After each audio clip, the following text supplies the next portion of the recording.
What's going on, Daryl? Not much, dude. Week 5, dude. It is week 5.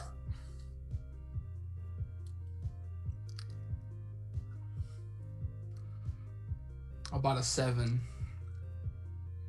Yeah. I mean, I'm pretty excited that I was like kind of right about my picks last week. I went I went 2-3. Yeah. But boy, here's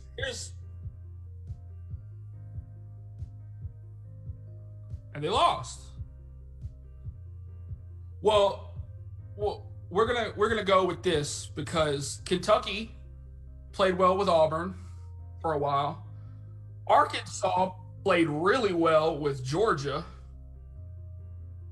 Arkansas, even in my head, I was like, this probably won't happen. But then they started playing well, and it was 7-5 at halftime. And I was like, we play football.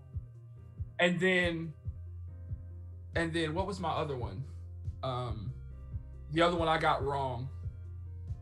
What other one did I get wrong that I was like a crazy pick for? Because I did 5 picks.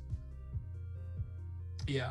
And then I picked Mississippi State to beat my LSU Tigers.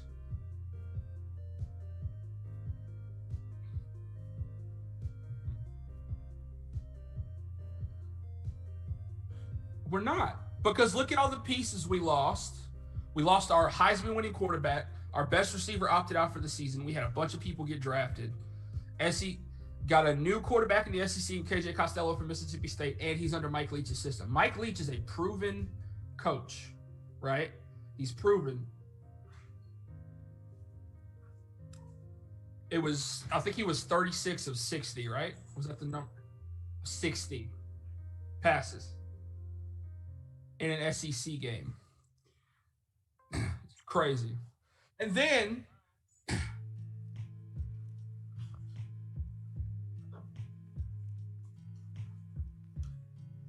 I had that same thought. I had that exact same thought. This year, this year, this year, Mississippi State's gonna look a lot like 2012 A&M will. But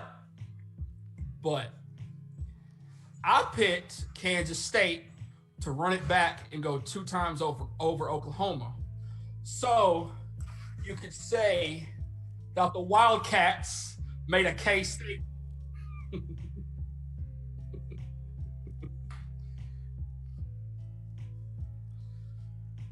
No, after came in at the same time as this hat did,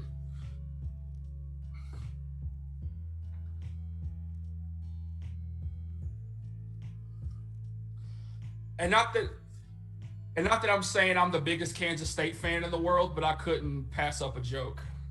And the shirt was $4, so yeah,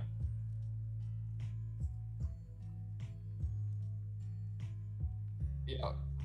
And I said they would make a K statement.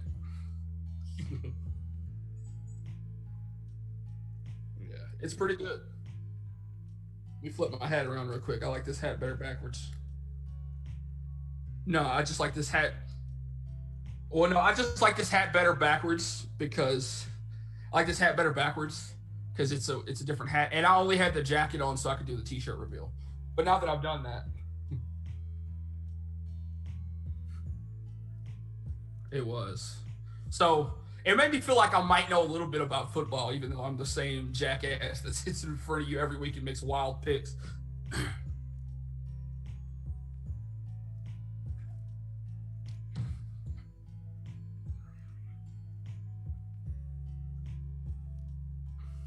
Yeah, for sure.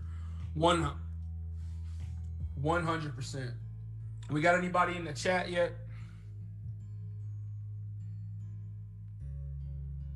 Is it just us? Yeah, I think Will said he was asleep, so no worries. Yeah,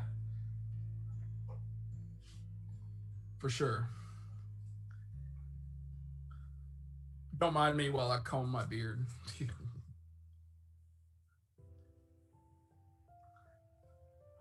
I I would like you to proceed with your play because the story that I am about to tell you here in a few minutes is going to blow your mind.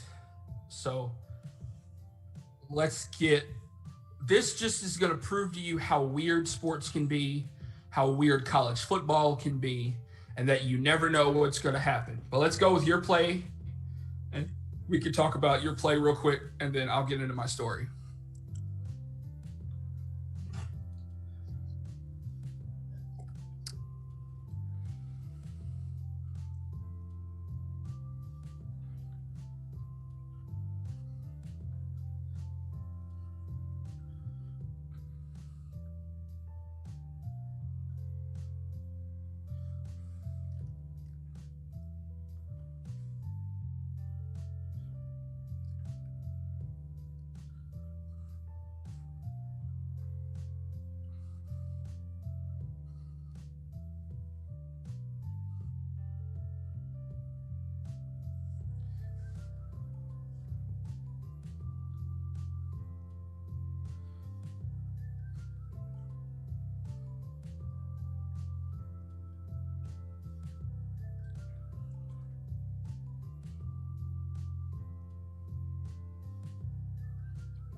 Kylan.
Kylan Hill is the running back to not have you mixed up.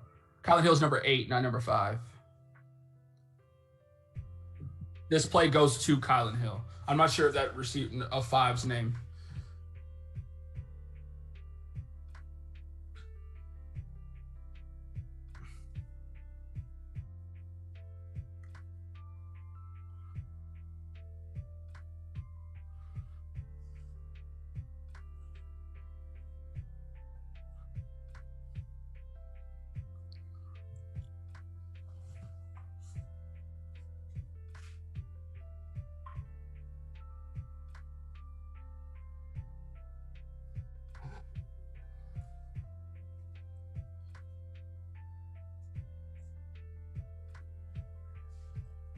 Mm-hmm.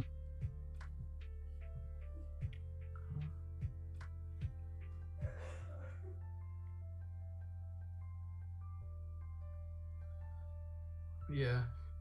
Leading leading rusher in the SEC last year, Kylan Hill.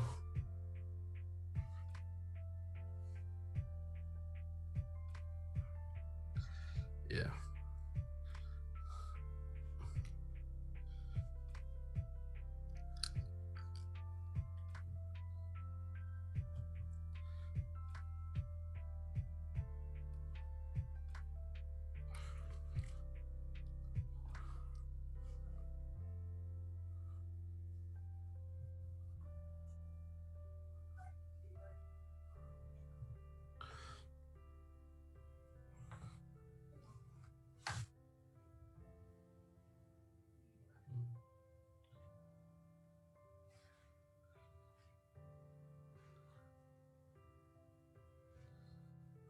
Yeah. Kylan. It's all right. But yeah, I mean, and that's the beauty of the air raid. That's the beauty of the Mike Leach system. And I think and they were talking about during this game, one of the things that Mike Leach had said to Kylan Hill, Kylan Hill already had a pretty high draft stock, but he was mainly like an up and down north and south runner.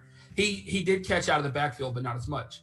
In the air raid Mike Leach system, yes, the running back is going to run, but you throw the ball a lot. KJ Costello threw 60. He attempted 60 passes, especially for an SEC offense. So, but what he told Kylan Hill is, let's improve your draft stock. Let's make you a more all-around back. Let's show that you can catch the ball out of the backfield and do all this other type of stuff. So this play only shows, one, how good Kylan Hill is, because if you think about it, if you throw a pass to a running back and then they start running, that's no different than having handed it off to them once they're in the open field, right? Same thing but then also the inverse is true about a wide receiver. There's no difference between, like, if you've thrown a ball to a wide receiver and he catches it and he's running. Yeah, for sure.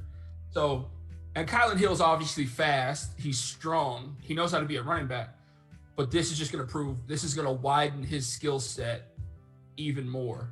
So it was, even though I didn't want to see it happen to my team, this was a great game to watch. Even though LSU lost, I predicted them to lose. I didn't want them to lose, but I did predict us to lose. It was still a great game to watch. And I don't think LSU's offense is the problem. I think it's our defense. You know, we're in a first-year system. And not, yeah. And, like, Mississippi State had a good defense last year, too. Like, they like hung around with us when we played them when we had Joe Burrow. So, but not everybody is Joe Burrow. Not every LSU quarterback is Joe Burrow, right? So, yeah, for sure. Regardless of who's there.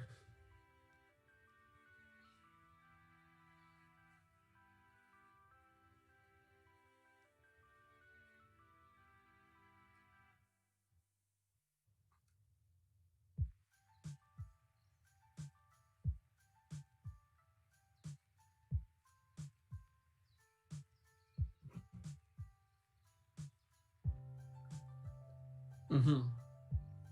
100%.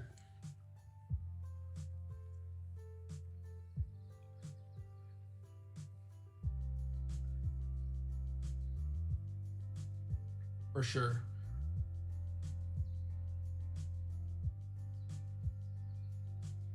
Mm-hmm. For sure. Because other teams are going up, other teams are going down. LSU's going down. Alabama slid a little bit last year, although you can never count Alabama out. They're always really good. They always get good recruit. They always find a way. But they lost two regular season games last year. And that's unheard of for them. Yeah. There's a crack in the armor. Yeah, Tua got injured and Mac Jones came in, and Mac Jones is the starter now. So, but you're starting to see a crack in the armor for Alabama. Yeah. So, but it was a fun play. It was a very fun game to watch. I was still excited. Even though LSU was losing, I was just excited to see SEC football. This was the first weekend for it. And every weekend I have a little side table next to my couch. I got one game, the game that I want to watch on the TV, and then I got the other game going on that I want to watch on my laptop next to me. And I've just got it muted, and I'm just sitting here. But it was finally SEC football, so I had LSU, Mississippi State on the TV, and I had Auburn, Kentucky on my laptop. So, and then at halftime of the early game, I go get lunch. Like if Brianna's not home, I go get lunch. I'll go grab something or I'll fix something, and then it's the best. Yeah, it's really good, for sure.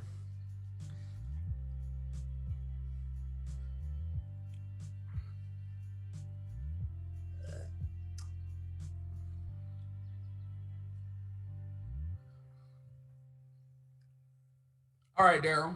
Are you are you familiar with what happens when there's a defensive penalty at the end of a half or the end of a game?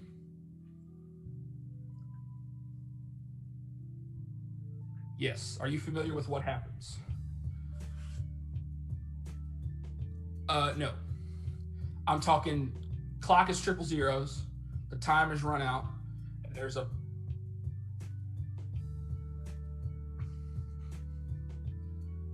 at the end of the game, the offense is awarded one untimed down. All right. And then I have another question for you. When was the last time you saw a team commit 2 defensive penalties and win the game because of it.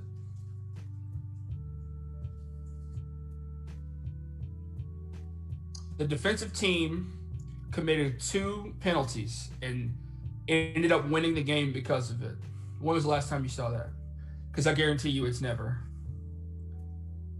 Let me spin you a yarn, my friend. Let me tell you a story. Spin you a yarn. Let me tell you. Yeah. All right. We're going to hop in the Wayback Machine, and we are going to go to Bowling Green, Kentucky on October 20th, 2018 for Old Dominion at Western Kentucky. If you are not familiar with Old Dominion, their mascot is the Monarchs. They play in Conference USA. We are familiar a little bit with Western Kentucky because we talked about their mascot, the Hilltopper, last week. He looks like Big Red Grimace. If you know who Grimace is, that's what Western Kentucky's mascot looked like. They are called the Hilltoppers because their school was built on a hill. So I did not hear about this story until last year, but it's amazing, so I have to tell you. Okay. All right. So we're going to pick up the action in the 4th quarter. Old Dominion has the ball. They are on their own 26-yard line with 1 minute and 32 seconds left in the game. They are down 34-27. So Western Kentucky is up by a touchdown. 34-27. Western Kentucky is up by a touchdown. 1st and 10, their own 26-yard line, 1 minute and 32 seconds left in the game. Okay. Yeah. So they run a play, doesn't get at this point in time, Old Dominion, their offense is not that high powered. It's not, they don't move up the field that fast. So you're looking at this and you're like, okay, what are they going to do? So they throw this little check down pass. It doesn't get any yards. I don't know what they do on 2nd down. 3rd down, there's a penalty. They get to a 4th and 2 and they pick it up, and now they're on their own 30-yard line. Let me check my notes, make sure that's correctly. They pick up a 4th and 2 on their own 30 with 40 seconds left in the game. It's 40 seconds left. Okay. They do get the 1st down, right? Okay. So 2 long passes later, they are on the 5-yard, Western Kentucky's 5-yard line going in. They threw 2 long passes, called a timeout.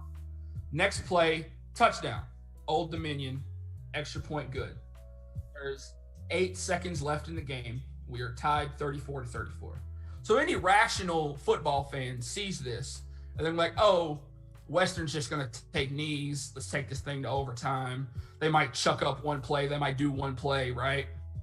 So Western Kentucky, Old Dominion squib kick, which is just a little short pooch kick, squib kick, whatever you want to call it. Western Kentucky has the ball in their own 30. They do a run play. Running back gets I think he gets 10 yards, maybe. 2 seconds left. Western calls a timeout. They send out the field goal team. No, they haven't sent out the field goal team yet. I'm sorry. I misspoke. They run one more play. They go to throw it over the middle, and they're gonna do some pitchy woo and throw a lateral and run around. I got that from Scott Van Pelt, if you know who this is. But they're gonna try to do a hook and lateral and try to make it to the end zone. If not, we're taking this thing to overtime, right? So there's 2 seconds left. Clock hits triple zeros. Quarterback throws the pass. It's dry.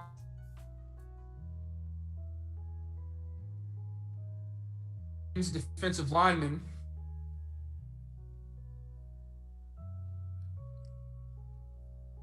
He throws the ball. His receiver drops it. This is Western Kentucky's offense.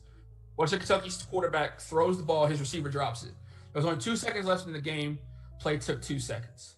Triple zeros on the clock. But there's laundry on the field now. Old Dominion's defensive lineman gets called for roughing a passer. So, into the game. You get an untimed down. That was a defensive penalty. Okay. Western moves up, trots the field goal team out.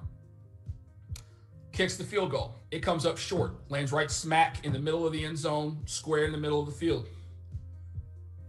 But hold on. Most normal people think we're going to overtime right now. But hold on.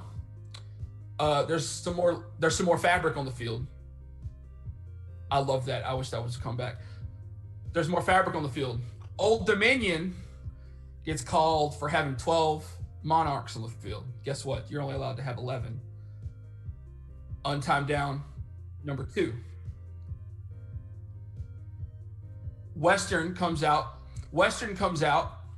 with their field goal team.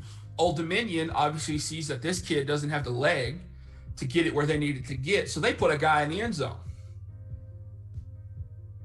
Western kicks the ball, and he misses it to the left. Isaiah Harper, who plays for Old Dominion, catches it, and he starts running. And you're like, and he gets a gap, and you're like, oh no, are we about to have kick 6 part 2? But this was 2018, so you think we're going to have kick 6 part 2 5 years later. He gets pushed out of bounds at the 15-yard line going. He makes it all the way to the 15. He makes it to Western Kentucky's 15-yard line. And he gets pushed out of bounds. All right, now we're going to overtime. But wait. There's a flag on the play. Western Kentucky has been called for a face mask. And now, because they're the defense, we go to untimed down, number 3. Bring out Nick Rice, kicker for Old Dominion. Field goes up, field goes good. Old Dominion wins 37-34 in regulation. So that's how a team who was up by 7 points with 30 seconds left in the game lost by 3. There's the only time in football history I can remember. Also, I need to remind you that up to this point in the 2018 season, the only other game that Old Dominion won was when they were 0-3 and they beat, at the time, a 13th ranked Virginia Tech who was 2-0. They upset them by 2 touchdowns. And they went 4-8 this in 2018. Old Dominion went.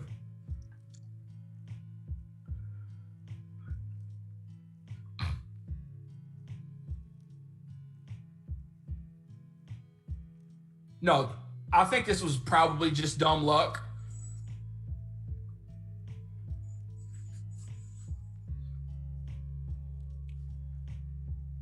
Yeah. I don't know. I have no idea.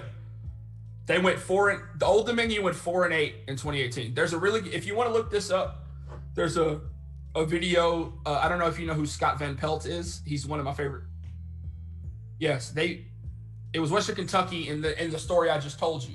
But the only other game that Old Dominion had won up to this point against Western Kentucky in that season was when they upset 13th ranked Virginia Tech. I remember the upset. I remember them upsetting Virginia Tech. But the reason why we didn't hear about this on like SportsCenter or ESPN or anything like that is because in 2018, this was the same night that Purdue beat the dog snot out of Ohio State. This was yeah.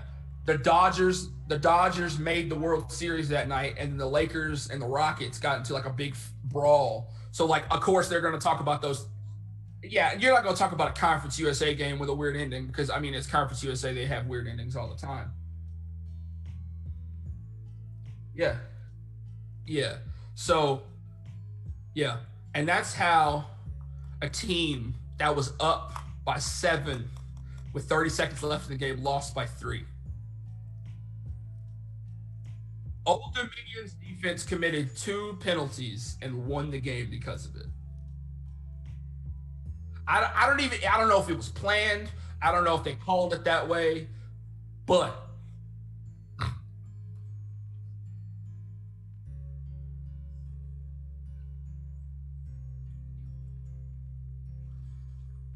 I would love that to be true. But there's a really good video that Scott Van Pelt did this. It's called One Big Thing on his segment. He also has a really good segment called Bad Beats. It's about like betting lines, like which like we don't get into. Like we've talked about over-unders and spreads before, but we don't really get into that on this show. Yeah. Yeah. So Daryl, I hope you enjoyed that story. I hope I told it well and did it justice because yeah. So yeah,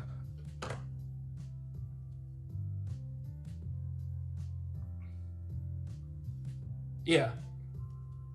Fun fact: we were supposed to start this show in 2018, and we never got around to doing it. Yeah, because we talked about doing it, and then we just never got around to. And then last year, we were like, "All right, we're doing this right now." Only if we had. Oh well. Anyway, you got anything else you want to talk about? Because I do have a little bit of news, and it could kind of lead into a discussion. But I'm gonna just yeah, yeah. The Pac-12 commissioner came up with a good idea of expanding the playoff to 8 teams this season, and and the playoff committee said no. Yeah.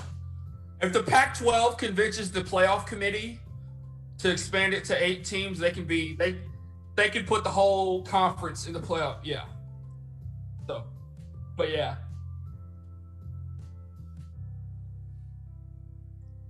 yeah, whatever.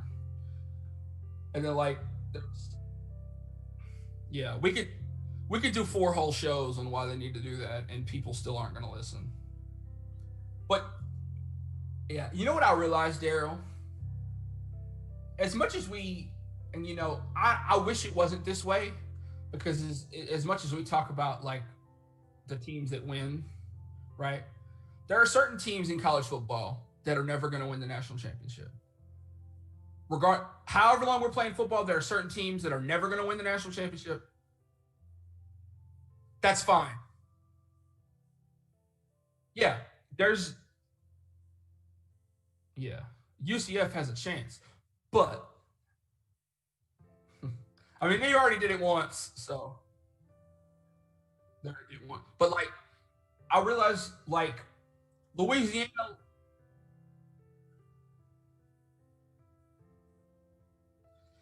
and it's not even that, and it's I think it yeah, and like I don't even think it's South Carolina. I think it's teams like Louisiana Lafayette. We're big on the Cajuns right now. And they just won in this past week against Georgia Southern. They won on a last second field goal. I'm still big on them. I like that team. They're probably never going to win the national championship, not in the capacity we have it as.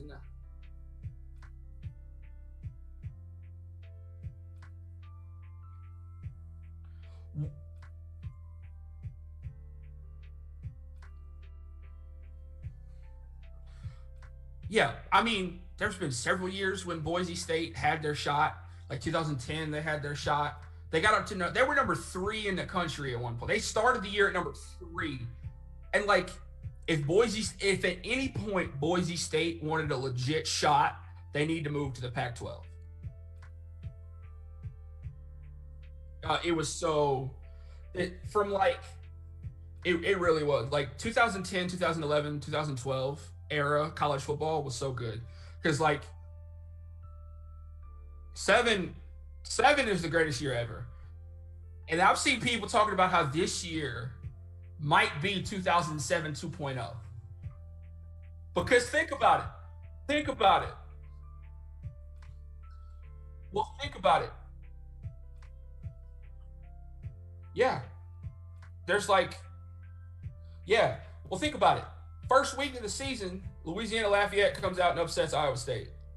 That's not that big of an upset, but they were ranked. It was a ranked team going over an unranked team, and that was the story of the 2007 season. It was ranked teams losing to unranked teams, but specifically in 2007, it was the number 1 team and the number 2 team losing, especially the number 2. There's a curse. There's a really good video that SB Nation put out. It's called "The Curse of Number 2," and it talks about how like it was like 5 out of the last 7 weeks of the 2007 college football season, the number 2 team in the country lost to an unranked team.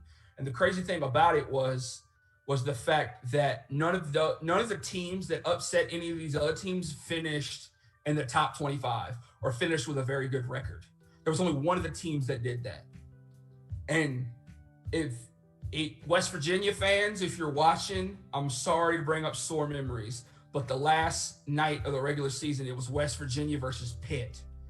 West Virginia was 10-1 with a shot to make the Natty, right?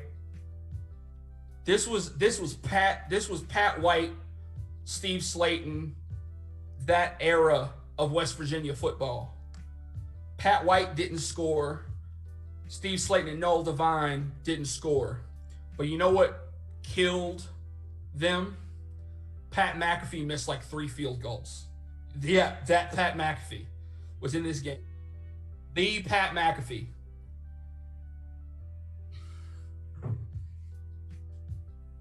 I love Pat McAfee. But that game ended in a final score of 13-9. West Virginia scored 1 touchdown the whole game.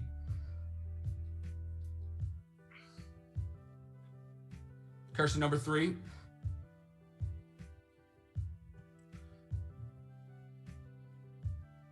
Against who? Who are they playing? Ain't gonna happen. South Carolina's bad. I mean, it could, but South Carolina. Florida's too good. Florida made me a believer last week. Ole Miss and Florida. That was my other pick. It was Ole Miss over Florida. I do. It's good. Every day, every Saturday we get to watch college football is a good Saturday. Yeah. Yeah. I mean, especially this year. You don't know when. So.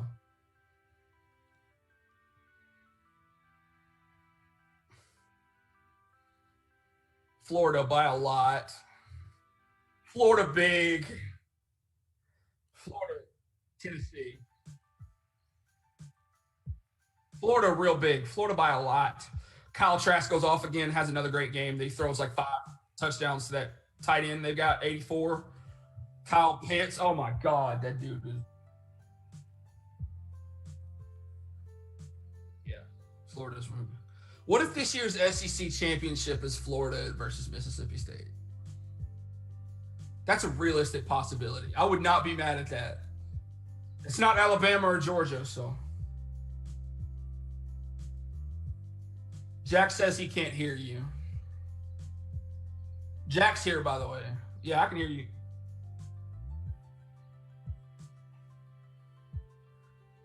I can hear you.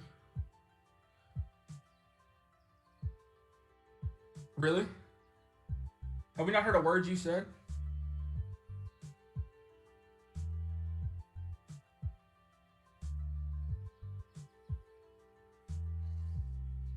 Wait, Truth. So when did it cut you off? I think from the very beginning. But now I'm good. You should be able to hear me now, Jack. But you've been able to hear me. Wait, so you didn't hear any... Hold on. It's fine. It's fine. Not a big deal. Start over? Nah, we're good, man. It's not a problem. But hold on. Wait, hold on. Is your mind fucked up from Wait, this? no. Jack, what's going on? I can see you. Spencer's sad. Hold on. My man is devastated. It's all good, dude. Daryl. It's all good. You but heard that means me. they didn't hear... They didn't. Yes, but that means they didn't hear know. your reaction to my story or my shit. Has it been off the whole time? It has. I'm sorry, man. That been off the whole time. That happens. Has it really been off the whole freaking time? It's really been off. That happens, dude. It happens. It's not a big deal. Bruh. It's okay. We need to start over, dude. We don't have to start over. Tell you what. Tell the story again, because we just kind of shitted around. Tell the story one more time. Bruh. Yeah, I know. They heard you. You were fine. You were still on there. Thank you, Jack, for coming through clutch. Otherwise, the whole show would have been... It's fine, dude. It happens. God. I had the exact same problem last night in my other stream. My Snowball has just been acting weird. Like, I don't know if Streamlabs updated or something, but it's like it forgot what it was. But, like I said, man, it's not a problem. Would you like to tell your story again, or do you just want to hop into the games? Let's hop into the games, dude. Let's hop into the games. I'm depressed now. What the... Dude, don't be depressed. It's fine. It happens. It happens, my guy. So, Florida and South Carolina. I'm taking Florida. We gotta trim this VOD now. We gotta trim like half of this shit off. Dude, we're gonna look back at this as the time that the mic was out the whole time, and we'll laugh about it. It's not a big deal, man. It is okay. And honestly, it's gonna be funny to watch back because you're like talking to me, and I'm just like, well, it's gonna be fun. It's all good, man. It's yes and just move on. It ain't a big deal. We're gonna do so many more of these. It's not a problem, my dude. Fam.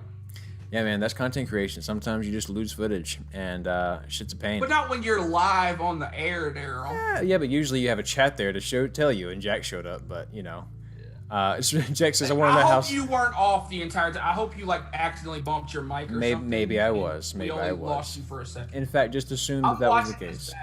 Watch it back later, man. Watch this back as soon as we're done. Jack says, I want to know how Spencer holds his head up with all that beard weight. That beard does have to weigh, 10 pounds at least. No, it's not that heavy. Well, let's move on. Florida by a lot, by the way. Florida by a lot. I'm also taking Florida by a lot. This is, I don't know, it could be close early because, Florida got off to a slow start. But like I said, Kyle Trask is the truth, man. I mean, this man is incredible. When you have 6 touchdowns, 400+ yards, and no interceptions, it's hard to compete with that, man. This dude is the truth. Give me Florida by at least 2 possessions. Florida by a lot. Not even by 2, by 5 touchdowns. Florida by a whole bunch. By 5 touchdowns? Can I quote you on that? Final score is going to be 45-10. TCU coming to Austin, into a theater near you. Who you got, my guy? Well, because Texas didn't look so hot last week, to be real with you. Who did they play last week? They played Tech in Lubbock. Oh, yeah. And Tech almost had that game. Tech should have had that game. Tech botched that game by far. Yeah. They got up by a touchdown. Jack, they were nah. Yeah, Jack, we are arguing live. Jack is like, "Whoa, you're arguing live now? That's new." Yeah, man, this is our thing now. We do the show every week, and it is live, and we have a damn good time. And that's. I'm praying to God you accidentally bumped your mic and it cut off, and you were off the whole time. Maybe that's all that happened. It's not a problem. Dude, I'm gonna be in the worst freaking mood if that's what happened. Dude, don't. It's fine. We have so many streams ahead. I know, but this was I got this shirt to make that joke, and if you did. But and if they didn't get my reaction to your reaction to... I mean, they saw my face. I have a very expressive face, do I not? Yeah, but Dude. But what I'm saying is if they couldn't hear what you were saying, if they can't hear you, couldn't have heard you this whole time. Let me ask you a question. Do you want the rest of this show to be the Spencer is Sad podcast? Or do you want it to be the college football podcast that we have made it? I need you to put your fucking big boy pants on, get your shit together, get over it, and we're gonna look at these games. Jack, I need you to back me up here. Can you have some hate in the comments real quick? Daryl did it on purpose. Yeah, I did it on purpose, Spencer. I sabotaged you. I think that's totally what it was. Maybe what had happened is when it cut out for that second when I froze, maybe that was when your mic cut off. Maybe that's when it was. I hope so. Maybe Which means you only missed the back half of my story. Let's just pretend that was what happened, and hope that was what happened. All right. TCU coming to Austin. Coming to Austin. Yes. All right. Cool. I've established that when I was in high school, I wanted to go to TCU for a little bit, but they're a private school and it costs a lot of money, so I didn't end up going there. Spencer, this is not a basis for a pick. Frogs. Hold on. Wait. Horned Frogs, cool ass mascot. That's your entire reason. Cut and dry. No, it's not. Okay. I'm not done yet. Okay, there's more. There's more. Number 9, Texas. They played a hell of a game against Tech last week. Tech was up by 2 touchdowns. Should have won that game easily. Should have been an upset. But then they screwed the pooch on that one and let Texas come back into the game. And I don't know. I'm not that impressed with Sam Ehlinger. He's good, but I'm very impressed with Sam Ehlinger. I'm not impressed with the Texas defense. Yeah. And TCU has beaten Texas, I think since 5 out of the last 6 times they played them. Texas has been a very beatable team in the Big 12 for a long time. For quite a while now. And TCU did just come off this loss to Iowa State this past weekend. Yes, and Iowa State had the loss to the Raging Cajuns, which it's hard to say what that tells you because that is it's a legitimate team, but it was also off of 2, barring 1 kick return, which sort of changed the entire dynamic of the game. I think Iowa State could still be undefeated going into this. Well, no, because even if you take 1 off, it would still be 24-14. Well, I'm just saying, the momentum of the game changed at that time. Yeah. I think that it just changed the entire dynamic. So this is a game that I think 8 times out of 10 Iowa State wins. I think the Raging Cajuns had a strong had a strong outing that day, And because it's 2020. And because it's 2020, people, everyone's sloppy because it's spring training did not happen, and we've had very abbreviated and different practices. So I think this Iowa State team is better than we're giving them credit for. I think Brock Purdy is in line for. We're still talking about TCU Texas. I know, but I'm basing this on my decision about them beating TCU. I think what I'm saying is I think TCU is good because Iowa State is actually pretty good. So you're taking the Horned Frogs right here. No, I'm gonna take Texas. Okay. One, because they're in Austin and they played really well last week. But I will not be surprised if TCU pulls this thing out. Last year, this game looked cut and dry too, and it looked like Texas was going to win. But everybody was like, "Watch out for TCU," and TCU ended up winning. I'm gonna pick Texas. They're ranked, but the way this is going, I like upsets. So if TCU happens to pull this one out, I'm not going to be upset by it. Yeah, you know what? This Texas team is, I'm sure, very exhausted because regardless of how big of a win it was at the end there, you sort of respond one or two ways. You come off of it with a high of like, okay, we can kind of do anything, or you come off of it with like, oh man, we're like really close to blowing it there. And if that sort of comes back, it's all about the psychology, how they handle this. I think that it's going to be a closer game than we're giving it credit for. I like Texas here, but I have to take TCU because I just get the feeling something is going to slip. And if UT is going to slip up and disappoint their fans, it's going to be at home, baby. Give me the Horned Frogs by a field goal. A heartbreaker at home. That's my prediction. Oh, for sure. I want to drop an expletive. I'm sorry. I'm trying to be nice. My phone was tripping. I had to, it ain't no thing, dog. Sure. It is all We're already good. off the rails anyway, so. Give me one. Feed me a game. What's next on my list? What I got right here? Jack has a question. Are they still doing empty stands? Mostly, yeah. So what they're doing is like a partial thing. You buy tickets, and this is the case for like most live events now. Wrestling is doing this, or WWE has made it virtual now. They're selling like pods. So basically, you come with your family. You assume that you've been quarantined. They assume you've been quarantining together or whatever. And you have to wear a mask the whole time. Have college kids been wearing masks in the stands? No, they have not. So that is what it is. But yeah, they are sort of doing empty stands, but it's a little bit different. Yeah. So Daryl, hit me. Tell me about number 12 North Carolina going on the road to Boston College. Ooh. You know what? This is an interesting game. Boston College, always sneaky good, always a team that can hang in Boston there. College is always solid, right? Yeah, but exactly. They're like a consistent 8-9 win team. Yeah, man. Some years they're upper, some years they're lower than that, but like they're just always solid. They always got a good running back. They're chocolate milk. They're always good, not great. But I like the Tar Heels here. I think they just have.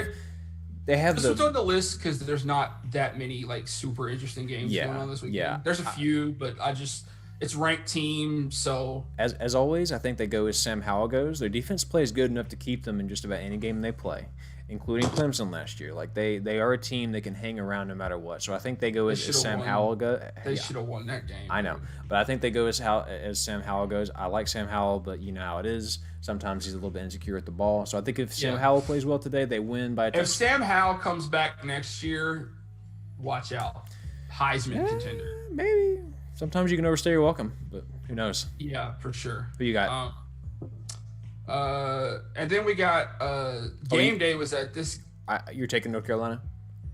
Yeah. Oh, I'm sorry. Cool. No, you're fine. Go ahead. I thought you said who you got, like, giving that. Yeah, North Carolina. Cool, by gotcha. like 2 touchdowns.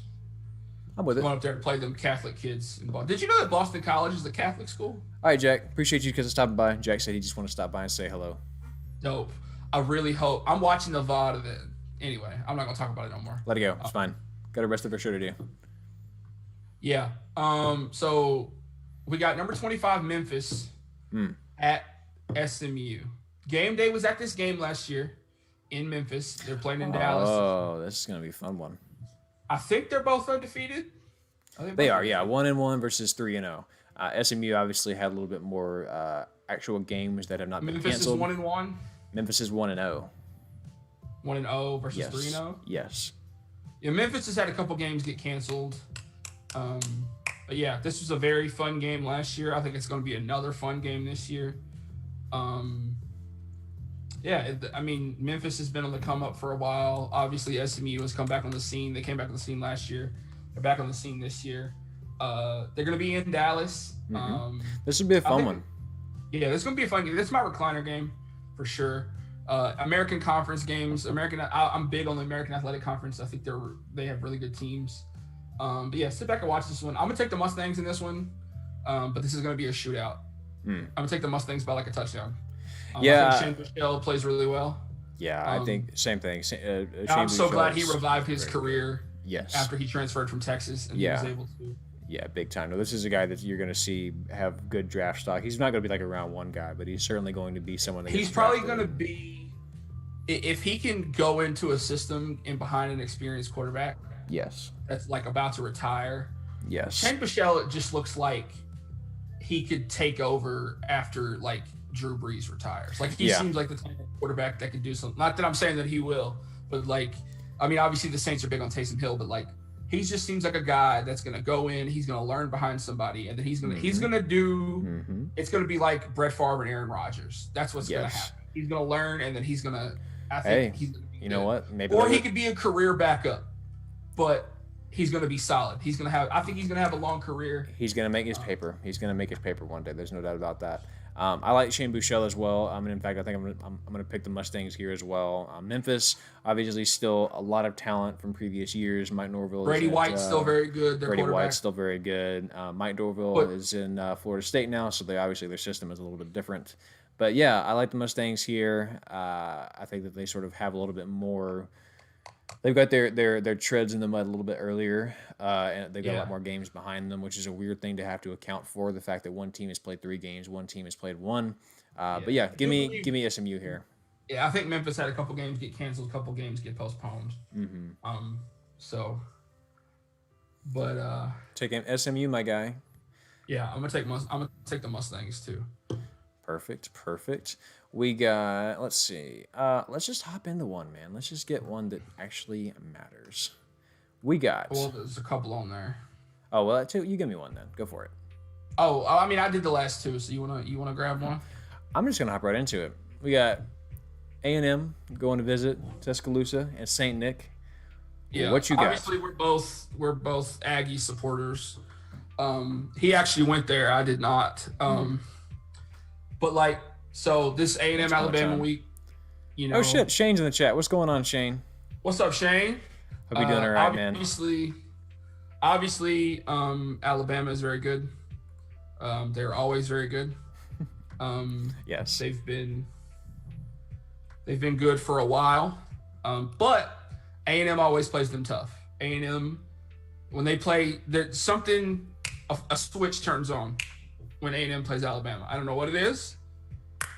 A&M flips a switch when Alabama comes to town and they go to Tuscaloosa. I don't know what games you've been watching, because the last couple A&M games versus Alabama I've seen have just been nothing. They've been close. They've all been close. They all start out close because you start out at 0, but no. Yes, but like 2 years ago, it was like. Well, they did have whenever it was what was it? I think it was 20. It was 17. I think whenever. Oh, I can't remember this guy's name. I mean, it just seems like when Jalen Hurts came to Kyle Field and they managed to put it within 1, and then there was a couple seconds left, and then they did an onside kick, and A&M almost recovered it. But we scored last second with Christian Kirk, and then we were only down like 6. Yeah, that was as close as we come. I think that was Jimbo. No, that was Kevin Sumlin's last year. Yeah, I think it was like the final score of one game was like 27-19 or something like that. Yeah, it was something. It was close. But that was also when Jalen Hurts was struggling there. Yeah, it seems like A&M always kind of flips the switch. Well, obviously, I want A&M to win this game, but I'm going to pick Alabama to win this. I just think Alabama's too good. Yeah, it's a fair pick. I think people aren't really big on A&M right now because they sort of had a blunder against Alabama. They had a blunder against Vanderbilt last week, and it bowling shoe ugly game, like you said. So ugly. So it was a win, but it was a win technically. So it is what it is. Shane says he just got off work, winding down for the day. I feel that, man. Thank you for choosing to be here and wind down with us. Shane, I know you're not a sports guy like us. Cool. But I'm glad you're here. Yeah, we're glad you're here. Spencer, I gotta be real with you. I'm actually taking A&M here, and here's the reason why. And I believe you. Here's the reason why. I think that you have a weird situation that there was a dud last weekend. I think that this is a team that is better than they look. Obviously, they're coming off of being injured. That is, Alabama always, if they lose an early game that you don't expect. If they lose, it's typically early. This is the 3:30 CBS slot. Right. That was the same when into 2012 when Johnny went. It was 3:30 CBS slot. Whenever Ole Miss beat them and tore the field goal down a long time ago. That was in 2014 and 2015. Yeah. Right. Alabama loses 3:30 games. They do sometimes because they're typically the primetime team to put in CBS. So statistically, I'm taking A&M here just because honestly it's kind of a flyer, and because you did a lot last week with crazy teams, and you know what? I could use a W right now. I almost took A&M. Like, obviously, I want them to win the game. I'm an A&M fan. Well, it's a bad pick. You don't want to do that because Alabama's probably. I'm not doing that many crazy. I did 5 crazy picks last week, and I was winding it down now, huh? I'm gonna chill out. Like when I picked Arkansas over Georgia, I was like, I've already made several. I'm gonna go whole hog. Like that was one I picked just because I didn't really fully believe in it. Mm-hmm. But. Yeah, anyway, we're gonna see what happens here. Alabama. I think it's gonna be a good game. I think the biggest thing that we're gonna have to be able to do if you're an A&M fan, you gotta stop Jalen Waddle and Devontae Smith. Yes, you do have to do that, and I think Najee Harris. That kind of goes without saying because you're gonna have to contain that. Honestly, it's going to be very difficult to do that. They were very efficient last week against the run. They struggled actually against the pass quite a bit more. I mean, they were shutting down. They were getting in gaps. Obviously, Alabama is a different baby than Vanderbilt, but the run defense looked very strong. And Najee Harris is a different kind of running back than if they can. Yes, but if they can force Mac Jones to actually play quarterback and not just let him run all over them all night. You got to remember, Mac Jones isn't as mobile and athletic as Jalen Hurts and Tua were. Exactly. So he's still a very good, very capable quarterback. He just doesn't have the same athletic prowess that those two did. So they've got to control the turnovers, and then the biggest thing that Nick Saban defenses can't handle is when a quarterback actually sits back and plays quarterback. So if Kellen Mond can just sit back and go for what the defenses gives him, I think it's going to be fine. But yeah, we'll see what happens. This big number 8 plays D-line for A&M. You know his name? Oh, because when I was watching the A&M game last week, he was all over the ball, dude. Yeah. But he was wrecking people. I want to say Buddy. Also, this Foster, number 0 at running back? Oh, I like that kid. Yeah, I like him too. He's quick. Yes, he is. Do we have any other fun big games that I'm missing? We got Auburn and Georgia this week. Ooh, Auburn and Georgia. Okay, that's the main event right there. Number 7 Auburn at number 4 Georgia. 7-4. Formerly known as not formally, officially known as the Deep South's oldest rivalry. This is SEC West versus SEC East matchup. It happens every year. Game day is going to be in Athens. So this is the big. This is going to be the nightcap game. This is going to be the big game. I still have no earthly idea why they were at Florida State Miami last week. Why were you there game day? That was the worst. Why? I don't understand. I don't get it. Anyway, Florida State's real bad. Miami won that game by a bunch of points. Tell us how you really feel. I don't get why they were there. Why? There were so many other games you could have went to. Hey, man. And you went to that game. I didn't see a problem with it. I was fine with it. Florida State's real bad. I'm sorry, Will. If you're here, he's not here. I'm going to say that every time I say Florida State's bad, I'm going to say sorry, Will. Come on, man. Don't you like Mike Norvell? You know he's got a tough time. He's got a tall task right now. I like Mike Norvell a lot. I'm a big fan of his. But his team sucks right now. He's going to turn it around eventually. He's a great coach. But this year they suck. Anyway, so you look at the stats. The last 3 times Auburn has played Georgia, they've scored 14 or fewer points. 3 years ago, they spanked them in the regular season and they lost to them in the SEC championship. They got mollywopped in the SEC championship. I don't remember what happened 2 years ago. Last year, Georgia got them. And then Auburn ends up going on to beat Alabama. But if you watched even a lick of that Arkansas versus Georgia game, this Georgia quarterback something is amiss. This Georgia quarterback situation is not good. No. Their starter went out after he threw 2 interceptions, and their backup kind of got them back into the game. And I think they're going to let JT Daniels start this game. But I don't think he's going to be ready. So I'm going to take Auburn here because I think their offense. I mean, Georgia's still got a great defense, but I think Auburn is going to be able to score more points because Georgia's offense is bad. Like, they have George Pickens, and that's about it. Georgia's offense is bad. Yeah, you know what? I tell you what, I agree with you. They were down by 2 points at halftime to Arkansas. Yeah. I mean, give Arkansas credit. They were able to make that happen, you know. Yeah. I mean, they scored Felipe on one Franks big play. was playing great. Felipe Franks started out very hot. He did not. When they threw that, I was like, oh. Yeah. When that happened, I was like, something's about to happen here. Yeah, they got right now Georgia is 7.5-point favorites. I don't see it. I'm taking Auburn here as well, man. I'm a believer in Bo Nix. Auburn got like 2 touchdowns too. Like, this is no, I don't know about that. I think we're looking at like a 24-23 affair, 24-20. I like Auburn here. Low scoring, I like Bo for Nix. sure. And the biggest thing, I like Gus Malzahn. This man he's plays chess. He's an offensive genius, dude. Yes, he's an offensive genius. He understands how to pace a game. He understands how to end up in such a way that he has the ball when he needs it.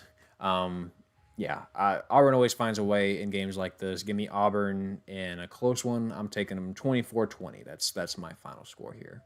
It's going to look very similar to actually the LSU game last year whenever Joe Burrow had like a very minimal performance. It's our worst game statistically last season. Because Auburn's defensive line was nuts last year. And they lost all of those dudes. Like, yes. Oh, my God. What was it? They still got that guy named Big Cat Bryant. That was his name. And what was Big Number 5's name? What was his name? You remember his name? Big Number 5 defensive tackle. Yeah, I know who you're talking about. It's Brown. Was his last name Brown? I think so. Oh, he was so good. And they have, I think his name is Anthony Schwartz on offense. Number 1, this dude is like the fastest man. They talk a lot about how there's like football players who have track speed. This dude is a track runner who plays football. This dude is a lightning. Like, he's so quick. Number 1, Auburn's off. He is a lightning. Yeah, dude, don't give him. You give him an inch, he's gone. Don't give him space. Explosive players, absolutely. He's the Tyreek Hill of college football. He really is. Things like that, as someone who plays fantasy football, gets me so excited for like when they go in the draft. Like, where are they going to go? What offense are they going to be part of? I wish the NFL was more conducive to some of these like really exciting players, like making it big. Hey, like, man, you look at. I mean, you know he messed up, but like, was Edward Clyde Hilaire? Was he exciting? Yes, but like he's been excited this year. Yeah, I'm talking about like some of these players like Tavon Austin and DeAnthony Thomas. It's just a different league, man.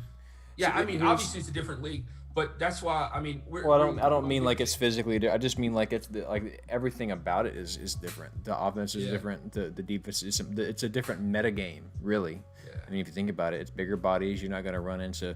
It's professionals who know what they're doing. It's like every team is Alabama, pretty much. Like every team has that large, just is bigger, right? Like speed is still a part of the game.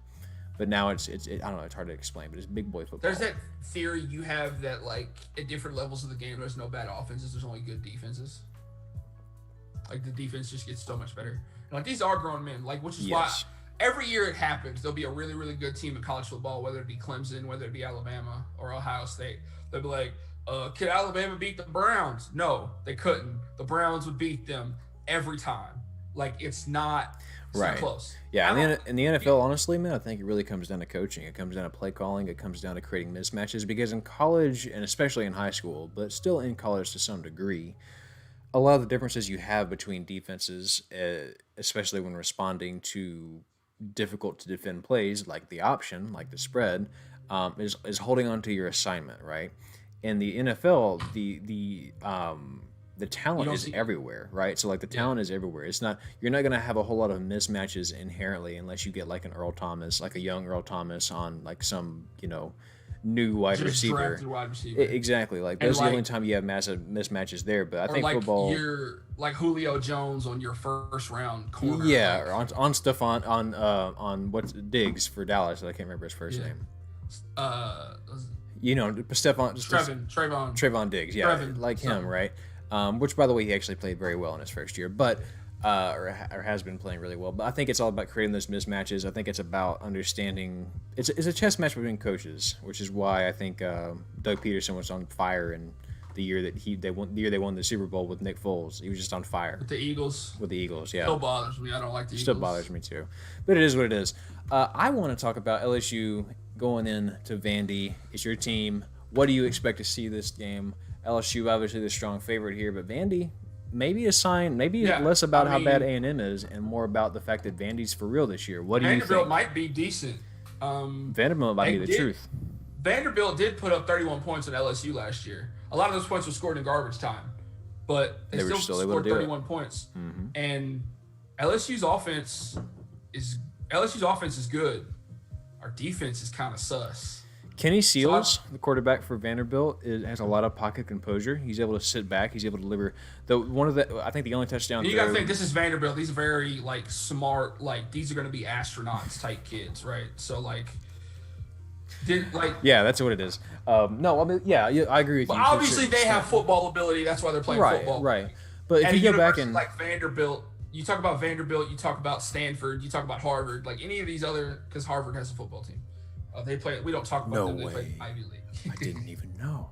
Anyway, but you talk about these big, highly academic institutions, and you're like, yeah, this kid might not light up SEC records, but he's going to be a doctor. Mm-hmm. He's going to be a brain surgeon, right? These kids are going to be astronauts. Yeah, exactly. And that's fine. Because let's be honest, not a lot of Vanderbilt's kids get drafted, which is unfortunate for them because they've had a lot of good players. But they don't get drafted. I think it's going to come down. What's that old commercial? It's 90. It's 90% of all college athletes are going to go pro in some other thing besides sports. Which is fine. Yeah, exactly. It's about fostering. I mean, that's what you want if you're a coach drafting. But I think this. Oh, I'm sorry. Oh, you're fine. But if you're a coach recruiting players out of high school, I think one of the biggest things is look, man, if you don't make it to the NFL. Obviously, we want that for you, but if that's not what happens for you, we still want you to be good, and that's what I think. More elite programs can do is they can get those players that are good. Obviously, if you're going to Alabama, it's because you have NFL caliber type talent, and not every football player is going to make the NFL. That's just a fact of life. Mm-hmm. I know a lot of them want to, but not every football player makes the NFL. Yeah, exactly. It's some percentage make their high school team, and then less percentage make a college team, and even less than that makes an NFL team. Mm-hmm. And so, but yeah, so it's unfortunate that there's some really talented. They may have wishes to go to the NFL, mm-hmm. and it's unfortunate that they're not going to make it. But and not even just at Vanderbilt or Stanford or anything like that. These kids are getting degrees, right? They're going to do stuff. They're going to do, if they stick through with their degree and they do what they're supposed to do, they're going to be productive people in society. But anyway, that's a different discussion. I think this game is a shootout. I just want to see what you have to say about the game. Yeah. You got a whole tangent. I think this game is a shootout. I'm going to take LSU here. I'm an LSU fan. Wow, okay. Yeah, I do think this game is going to be a shootout. Seeing the way we played last week, Vanderbilt did put 31 points last, and we only scored 34 points last week. So give me LSU 34-31, because that's what I know we can do. Talking Vanderbilt and LSU, because A&M's got a lot of talent. Vanderbilt only lost to them by 5 points. And Vanderbilt's wearing some really nice helmets this week that you showed me earlier. Ooh, yes, they are. And they're playing in Nashville. We played them in Nashville last year. We're playing in Nashville. Not going to be a lot of people in the stands. I think LSU wins this game, but I think it's closer than people might say. Yeah, I think LSU wins as well.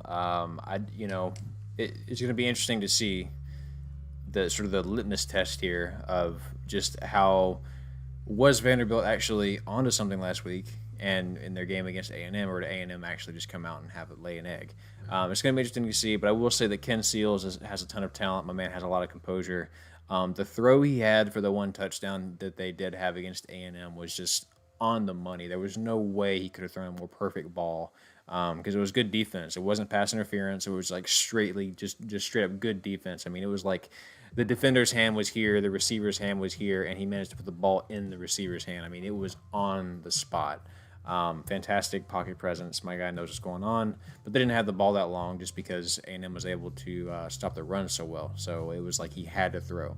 But yeah, give me the Tigers here. I think they win probably by 17. We'll see.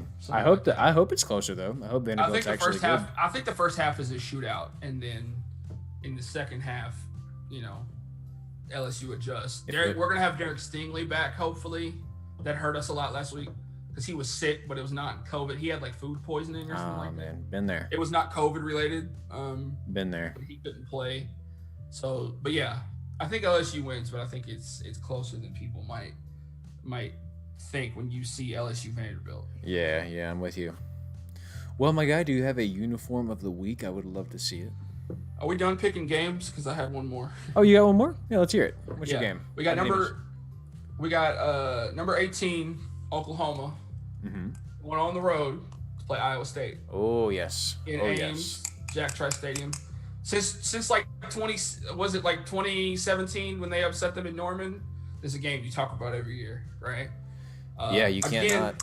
I'm Spencer Rattler's really good. Oklahoma's really good. They recruit really well. Obviously, I picked Kansas State to beat them last week, and Kansas State beat them last week. But Brock Purdy is also really good. Iowa State's good. They have a good running back. They have a good core of wide receivers. You're a very big Brock Purdy fan. You think he's pretty good? I am. Right. I think he's pretty good. Does it keep you up at night that he has the same amount of touchdowns as interceptions this year? I didn't know that. He threw a really. If you could find this play, I want you to put it on the screen because he threw a really wonky pick six against TCU, and I don't know what channel I saw it on or what, but it was like, what is Brock Purdy doing? But he was like getting sacked and he just tossed it. I've seen that. Yeah, it was the ugliest little play.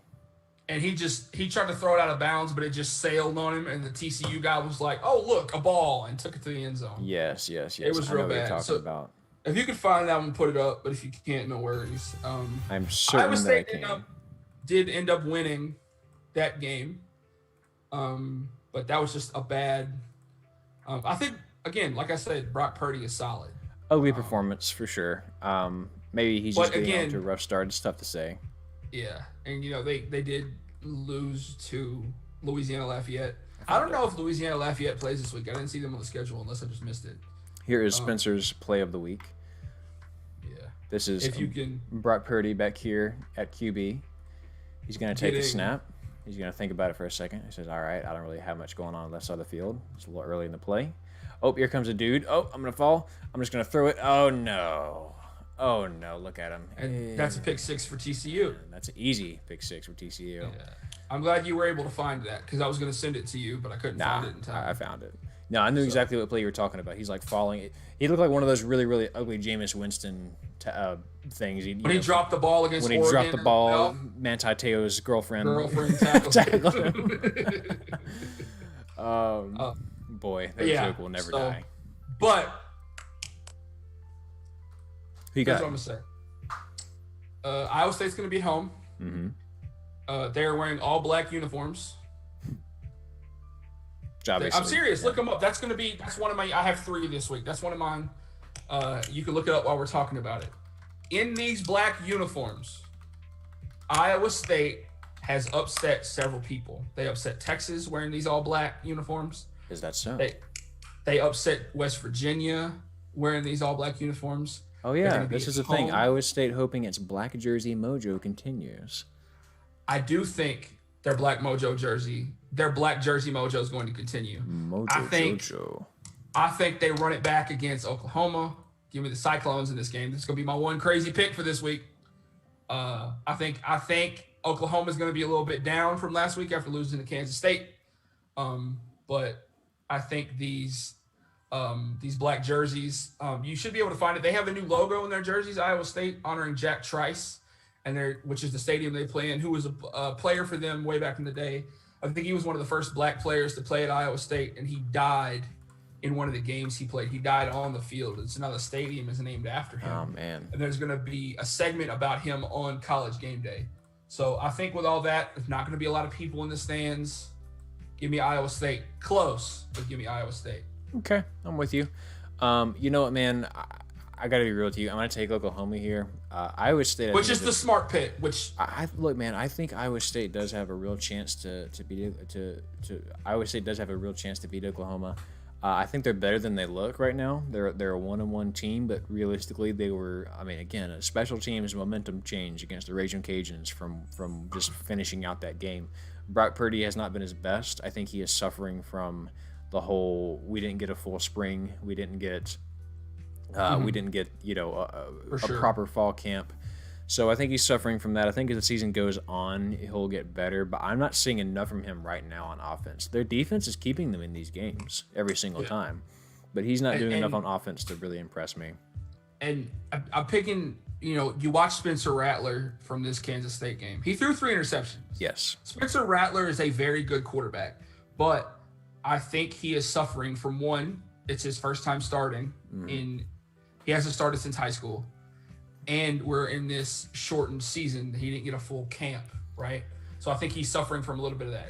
Just like you just said, Brock Purdy was. And so not to mention, basically the same reason I'm picking Iowa State that you're picking Oklahoma. But Iowa State just has Oklahoma's number. They beat him in 2017, almost beat him in 2018, almost beat him last year. If Brock Purdy would have saw a wide open tight end, they would have won that game. But man, it's almost as if Brock Purdy is Purdy not that good. Yeah, I don't know. I'm not a believer in Brock Purdy. I know that you are, and I've seen I'm a fan because I like to make it. jokes about his name, and he's a decent quarterback. So I'm gonna pick him.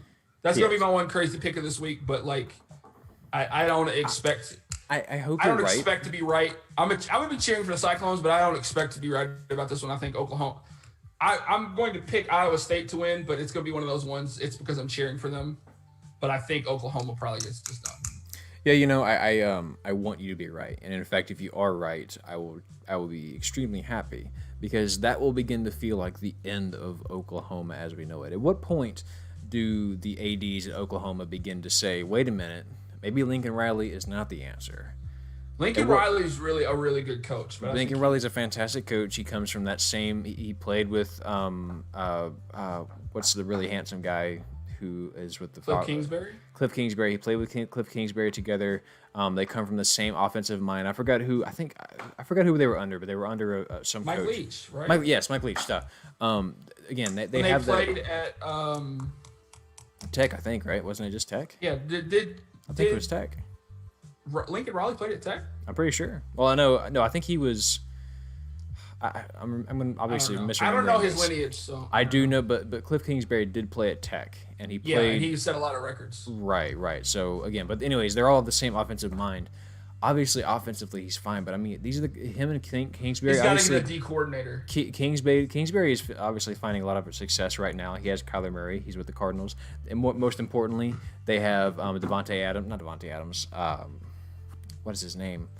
That they just got out to Houston and made the. Why am I blanking on? DeAndre Hopkins. They got DeAndre Hopkins. They have Larry Fitzgerald. They have Christian Kirk. So they have plenty of offensive weapons. Obviously, he's finding success with Arizona right now. But these are the type of guys that have fantastic offensive minds. But damn it, they just can't put together a good defense to save their lives. Well, look at OU. They're they're 0-for in the playoff. They are 0-for. Yes. They've made it 4 or 5 of the 6 years we've been in the playoff, and they are 0-for. Exactly. And this is a team that, at what point do you stop? At what point do you get past all the Heismans? At what point do you get past all the Big 12 championships and be like, past all the Big 12 championships and say, we got to win a natty? Now, don't get me wrong. There are other schools out there that would break their back to get Lincoln Riley if possible, right? Yeah. There's no doubt about that. I wouldn't mind. You also got to think about the teams they ran into when they got to the playoff. Well, sure, but these are the teams that you're going to be expected to beat when you get to the playoff. True. I mean, last year they ran into LSU and Joe Burrow. Sure. 3 years ago, they ran into the really good Georgia team that made the national championship. Mm-hmm. Who did they go in 2018? They had to play Clemson or somebody.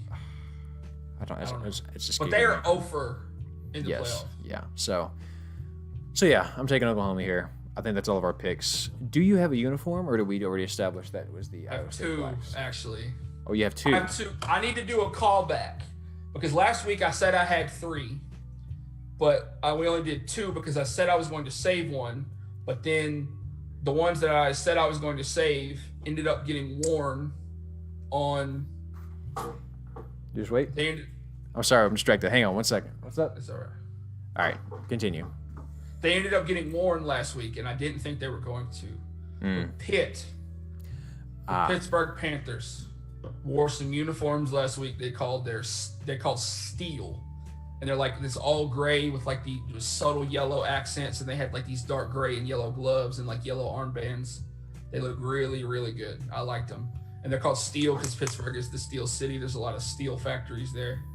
These uniforms are fantastic. Wore them in their victory. Yo, look at these. These are nice. The trim. Yeah. The little yellow accents and the patches and all that other type of stuff looks really good. Look at the trim on this collar. I don't know how well that's going to show up on the stream, but man, that is nice. H2P. Ah, lovely. Lovely. I'm a big fan. Yeah. They are going to wear that this week, you said? They wore it last week. The helmet. Oh, you forgot to great. mention them. I was going to mention them because I thought they were going to wear them this week, but they ended up wearing them last week, so that's why I didn't say anything. And then I turned the Pitt game on, and I was like, oh, shit, they're wearing the uniforms I was going to talk about. But then I also have another one. Air Force plays Navy this week. I think they play for the Governors, like the Governor's Cup, or I think that's what they call them. And Air Force is wearing some uniforms that honor the Tuskegee Airmen, which was the first all-black division in the Air Force, if I have my history correct. But they're wearing some gray uniforms with like some red accents, and it says Red Tails. Oh my God! But they're honoring the Tuskegee Airmen, which was a group of black men who were fighter pilots way back in the day. You know, this is a really tacky helmet, but I love it. Like I love it. That is amazing. The service academies don't switch it up that often, but when they do. Yeah, when they do, they go all out. Look at that. They do go out. Yeah. The helmet is a little tacky, I will admit. No, you know what? When you have just everything else gray, I'm really into it. Actually, if the whole uniform was like that, it'd be a little bit much. But the fact I want a team, their main color to be gray, like not silver, gray, like this kind of gray, not like K-State silver, but like just gray, and like maybe their secondary color be black. I think it would look really good if it was gray and their secondary color was yellow and their numbers were yellow with a black outline. Now that I could be into. It had to be like a charcoal. It had to be more like a this gray for that to work with the yellow. You know. Yeah, or like the gray on these, the gray on those Pitt uniforms. Right. That would look really good. Oh yeah, I'd be totally into but that. But it can't be a heather gray like this. Heather gray and yellow would be too light. We got Will in the chat. What's going on, Will? He says, What's up, Will? He says, stopping by for a bed, then going to sleep. It's all right, man. We're about to wrap up, actually. Yeah, we already did our picks. Done. Nothing outrageous this week. A big kerfuffle at the beginning. Spencer picked against Oklahoma again because he's got a death wish. He just thinks that Oklahoma. I only made one crazy pick this week. That was his only one. Picks. Yeah, so. But you know what it is. He missed my K statement joke. Yeah, that was sad. He made a good. That was really good. We got to start doing more crazy stuff like that. Yeah. You know what I mean? I picked A&M to beat Bama. Will. Yeah, which I'm not surprised by because I think that's going to be a good game. But dude, it's 2020. If it wasn't 2020, if it wasn't as wild as things have been, I don't think Bama's quarterback is going to be ready for it. If we can stop the run, it's game over. I think Kellen Mond's a better quarterback, and we have a great run game. Curse number 2. Curse number 2, baby. But it's 13. What if it starts this week? but the curse number 2 is like number 2 losing to an unranked team. A&M's 13. A&M is 13. If they win tomorrow, Spencer. Wait. Can we talk about the fact that A&M went down in rank, but Georgia stayed the same and Florida went up? Well, Florida had a good game. Yeah, but Georgia actually stayed the same. Yeah, but they finished their game. Yeah, but A&M just stalled the. No, not in the second half. Also, both of those games were 7-5 at halftime. Yep. No, they. That's probably like the only time that's ever happened. Georgia actually rebounded. A&M just like stalled the clock out and like tried to get the W. So no, I think that was a fine. I mean, look, but here's what I'm confused about. If A&M does win tomorrow, and let's just say it's a close game, and they're 13, Alabama's 2, where do you put them if they win by just a close margin? Top 10 at least.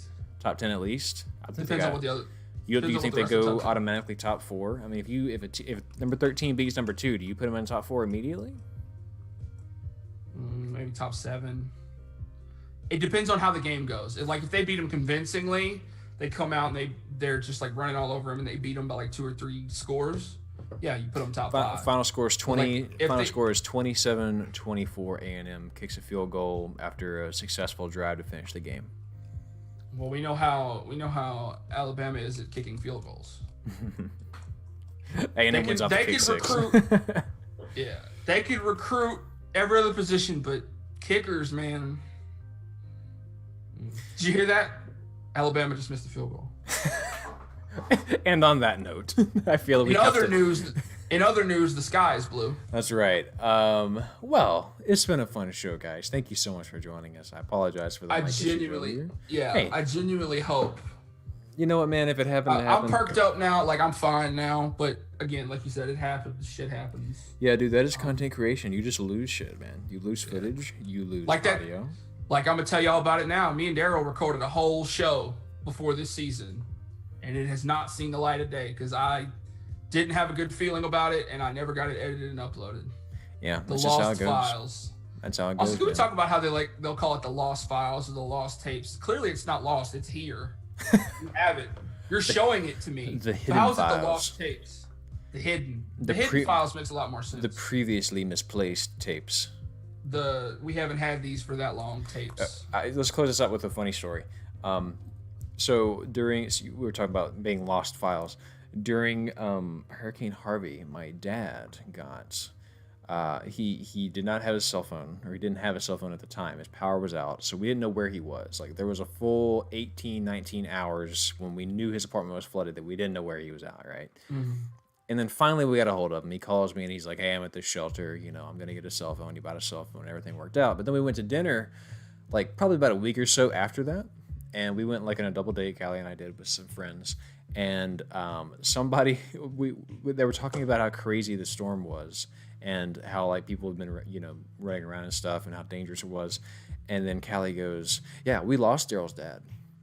But like, and then I could see their faces like, "What? You lost him? Oh my God, I'm so sorry." And I was like, we misplaced him. He's fine. We found him now. He's not like lost forever. Like, he's good. We couldn't find him. And but it was just funny because you said, "Oh, we lost his dad," but the way she said it was just so happy that they were like, "Wait, why are you happy about him? He's dead." Like, you know what I'm saying? It was a time, man. It was. That was a weird year. I remember when I went and helped y'all clean out. Yeah, it was a mess. That was one hell of a time. So, anyways, guys, thank you so much for joining us. It's been a crazy podcast. Welcome to the shit show. Hey, man, it's all part of growing up. In 5 seasons from now, it is still a good show. 5 seasons from now, 5 seasons from now, when we're sitting on the desk at college game day. That's right. We're gonna have some suits on. We're gonna have the tie. We're gonna have the bow tie. Which one of us is gonna be the bow tie? You got to be the bow tie guy. I'm the bow tie guy. You're the bow tie guy. And then I'm gonna have the long tie, and then I'm gonna have. But you're not gonna be able to see it because I'm gonna have a long beard. Yeah, I'm gonna be the no tie guy. I'm gonna have like the Hirschevek, where I just have like the you have the taco meat hanging out. I have the taco meat hanging out. So do you have any chest hair there? No, but I'll put some in there. I could be the taco meat guy. Maybe I'll be the bow tie guy. Anyways, guys, thank you so much for joining us. As always, like the video, share the video, make sure to subscribe, and we will see you next week as we recap our stupid picks and hopefully have 0 technical issues. I think we made solid picks this week. I think we did too. One crazy one. Oh, Shane, thank you so much for that, man. We appreciate it. He says good stuff as always, my man. Appreciate you being here, dog. I'm not gonna do crazy picks like I did last week. I was just. You're gonna regret that. You're gonna be like, "Why didn't I pick A&M to win?" I mean, it's gonna go week to week, but I took the safe picks this week except for one. So you are so hit or miss sometimes. You're like, I want everything, or you're like, it's fine. Yeah. Hearing that your mic cut off deflated the fuck out of me. Well, you know what? Sometimes shit happens. Sometimes we just gotta get deflated. That was weird. That was a weird sentence. I said it. Yeah, and I have a Kansas State T-shirt now. You do, and I love it. It's beautiful. I'm gonna wrap up the show for like the 4th time. It's a big and tall. Yeah, it's a big and tall shirt, so it's like super long. I was wondering about that. You look like a priest. You look like a K-State priest. I was like, it's it's really big, but it was $4. I wasn't gonna say no to a T-shirt for $4. Dude, yeah. I'll spend $4 on a joke. Yeah, why not, man? Not a problem. Easy work. Guys, we will talk to you soon. As always, have a great day. We will probably be posting a lot during the games tomorrow, all that good stuff. We'll see you next time. Take care. I'm a post